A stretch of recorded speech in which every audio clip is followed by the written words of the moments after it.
ਚੋਰ ਸਾਹਿਬ ਪਿੰਡਾਂ ਥਾਵਾਂ ਚੱਲਾ ਤੇ ਬੰਦਿਆ ਬਾਬਾ ਆ ਵੇਖ ਜਾਮੂ ਹਾਂ ਲੋਕਾਂ ਨੂੰ ਇਸ ਗੱਲ ਦਾ ਪਤਾ ਹੀ ਨਹੀਂ ਤੇ ਫਾਇਦੇ ਕਿੰਨੇ ਕੁ ਨੇ। ਠੀਕ ਹੈ, ਜਾਮੂ ਖਾਓ ਜਿਸਮ ਵਿੱਚ ਬਾਲ ਹੈ, ਸਾਰਾ ਸਾਹ ਤੁਹਾਡੇ ਅੰਦਰੋਂ ਨਹੀਂ ਨਿਕਲਦਾ। ਅੱਛਾ ਆ ਜਾਮੂ ਨਾਲ ਨਿਕਲਦਾ, ਜਾਮਨ ਨਾਲ ਜਾਮੂ ਨਾਲ। ਇਹ ਸਿਰ ਦਾ ਵਾ ਇਹਦੇ ਹੋਰ ਕੀ ਫਾਇਦੇ ਨੇ? ਸ਼ੂਗਰ ਹੈ ਤੁਹਾਨੂੰ, ਇਹਦੀਆਂ ਗੁਠਲੀਆਂ ਸੁਕਾ ਕੇ, ਇਹ ਗੁਠਲੀ ਸੁਕਾ ਕੇ ਭੁਆਂ ਜੀ ਪੀਸ ਕੇ ਉਹ ਖਾਓ, ਤੁਹਾਨੂੰ ਸ਼ੂਗਰ ਦਾ ਇਲਾਜ ਬੜੀ ਬਿਹਤਰੀਨ ਚੀਜ਼ ਹੈ। ਫਿਰ ਬੱਕਰੀਆਂ ਨੂੰ ਬਾਹ ਲੱਗਣੀ ਹੈ, ਜਾਮੂ ਦੇ ਪੱਤੇ ਖਾਓ। ਠੀਕ ਹੈ, ਮੂੰਹ ਤੁਹਾਡਾ ਪੱਕ ਗਿਆ, ਬਰਾਸ਼ਾਂ ਪੱਕਦੀਆਂ ਬੱਚਿਆਂ ਦੀਆਂ, ਇਹਦੇ ਭਾਜੀ ਪੱਤੇ ਸੁਕਾ ਕੇ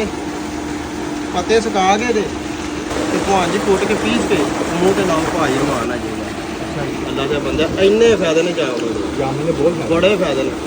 ਹਰ ਘਰ 'ਚ ਬੂਟਾ ਲੱਗਾ ਹੈ, ਕਿਸੇ ਨੂੰ ਪਤਾ ਹੀ ਨਹੀਂ ਹੈ ਇਹਦੇ ਕਿੰਨੇ ਕੁ ਫਾਇਦੇ। ਹਰ ਘਰ 'ਚ ਬੂਟਾ ਲੱਗਾ ਹੈ, ਕਿਸੇ ਨੂੰ ਨਹੀਂ ਪਤਾ ਜੀ ਕਿੰਨੇ ਕੁ ਲੇਕਿਨ ਇਹ ਜ਼ਿਆਦਾਤਰ ਪਿੰਡਾਂ ਥਾਵਾਂ ਦੇ ਲੋਕ ਲਾਉਂਦੇ ਨੇ। ਓਏ ਪਰ ਜਿਹੜੇ ਪਹਿਲਾਂ ਪੁਰਾਣੇ ਬਾਬੇ ਹਾਂ ਉਹਨਾਂ ਨੂੰ ਹਰ ਗੱਲ ਦਾ ਪਤਾ ਨਹੀਂ ਇਹ ਕਿਹੜੇ ਕਿਹੜੇ ਕੰਮ ਹੁੰਦੇ।